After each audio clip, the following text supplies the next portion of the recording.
Number 1387۔ اس clip میں آپ قرآن پاک کی سورہ شورا کی آیت نمبر 22 سے 24 تک کی تلاوت، ترجمہ قرآن اور تفسیر قرآن صراط الجنان سماعت فرمائیں گے۔ بسم اللہ الرحمن الرحیم۔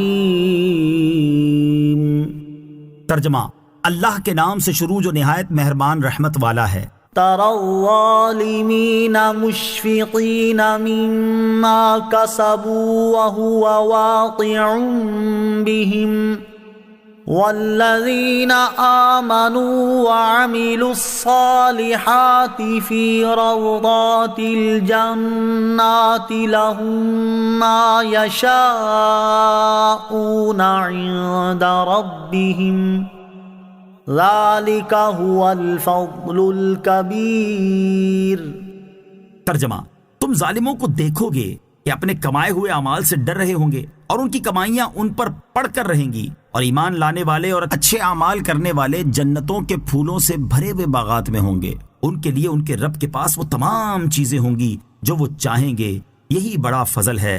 تری الظالمین، تم ظالموں کو دیکھو گے۔ اس آیت میں قیامت کے دن عذاب کے حقداروں اور ثواب پانے والوں کا حال بیان کیا گیا ہے۔ چنانچہ ارشاد فرمایا کہ تم قیامت کے دن ظالموں کو اس حال میں دیکھو گے کہ وہ اس اندیشے سے اپنے کفر اور خبیث اعمال سے ڈر رہے ہوں گے کہ اب انہیں ان اعمال کی سزا ملنے والی ہے، کہ چاہے ڈریں یا نہ ڈریں ان کے اعمال کا وبال ان پر ضرور پڑ کر رہے گا، اور یہ اس سے کسی طرح بچ نہیں سکتے۔ اور ایمان لانے والوں اور اچھے اعمال کرنے والوں کا حال یہ ہوگا کہ وہ جنتوں کے نعمتوں سے بھرے ہوئے باغات میں ہوں گے، کیونکہ وہ جنت کے سب سے زیادہ پاکیزہ مقام ہیں۔ ان کے لیے ان کے رب عز و جل کے پاس وہ تمام چیزیں ہوں گی جو وہ چاہیں گے، اور تھوڑے عمل پر یہی بڑا فضل ہے۔ اس آیت سے معلوم ہوا کہ فاسق و فاجر مسلمان بھی اپنے اعمال کی سزا پانے کے بعد یا اللہ تعالیٰ کی طرف سے سزا کے بغیر ہی بخش دیے جانے کے بعد جنت میں جائیں گے۔ البتہ وہاں ان کے مقام میں فرق ہوگا کہ اچھے اعمال کرنے والے مسلمان پھولوں سے بھرے ہوئے باغات میں ہوں گے، اور ان کے علاوہ مسلمان جنت کے دیگر حصوں میں ہوں گے۔ ذالک الذی یبشر اللہ عبادہ الذین آمنوا وعملوا الصالحات قل لا اسألكم علیہ اجرا الا المودۃ فی القربى ومن يقترف حسنة نزد له فيها حسنا ان اللہ غفور شکور۔ ترجمہ، یہی ہے وہ جس کی اللہ اپنے ایمان والے اور اچھے اعمال کرنے والے بندوں کو خوشخبری دیتا ہے۔ تم فرماؤ، میں اس پر تم سے کوئی معاوضہ طلب نہیں کرتا مگر قرابت کی محبت، اور جو نیک کام کرے ہم اس کے لیے اس میں اور خوبی بڑھا دیں گے، بے شک اللہ بخشنے والا قدر فرمانے والا ہے۔ قل لا اسألکم علیہ اجرا، تم فرماؤ میں اس پر تم سے کوئی معاوضہ طلب نہیں کرتا، یعنی اے حبیب صلی اللہ تعالی علیہ وآلہ وسلم آپ فرما دیں کہ اے لوگوں، میں رسالت کی تبلیغ پر تم سے کوئی معاوضہ طلب نہیں کرتا، جیسے دوسرے کسی نبی نے تبلیغ دین پر کوئی معاوضہ نہیں مانگا۔ اس کے بعد جداگانہ طور پر نبی کریم صلی اللہ تعالی علیہ وآلہ وسلم نے کفار کو آپ علیہ الصلوۃ والسلام پر ظلم و ستم کرنے سے باز رکھنے کے لیے فرمایا کہ تمہیں کم از کم میرے ساتھ اپنی قرابت داری یعنی رشتہ داری کا خیال کرنا چاہیے، یعنی چونکہ نبی کریم علیہ الصلوۃ والسلام قبیلہ قریش سے تعلق رکھتے ہیں اور کفار مکہ بھی اپنی مختلف شاخوں کے اعتبار سے قریش سے تعلق رکھتے تھے، تو انہیں کہا گیا کہ اگر تم ایمان قبول نہیں بھی کرتے تو کم از کم رشتہ داری کا لحاظ کرتے ہوئے ایذا رسانی سے تو باز رہو۔ وَمَن يَقْتَرِفْ حَسَنَةً، اور جو نیک کام کرے۔ آیت کے اس حصے میں نیک کام کرنے والوں کو بشارت دی جا رہی ہے کہ جو نیک کام کرے گا تو ہم اسے اس جیسے مزید نیک کام کرنے اور ان میں اخلاص کی توفیق عطا کر کے اس کے لیے نیک کام میں مزید خوبی بڑھا دیں گے۔ بے شک اللہ تعالیٰ گناہ گاروں کو بخشنے والا اور اپنے اطاعت گزاروں کی قدر فرمانے والا ہے۔ ام یقولون افترى علی اللہ کذبا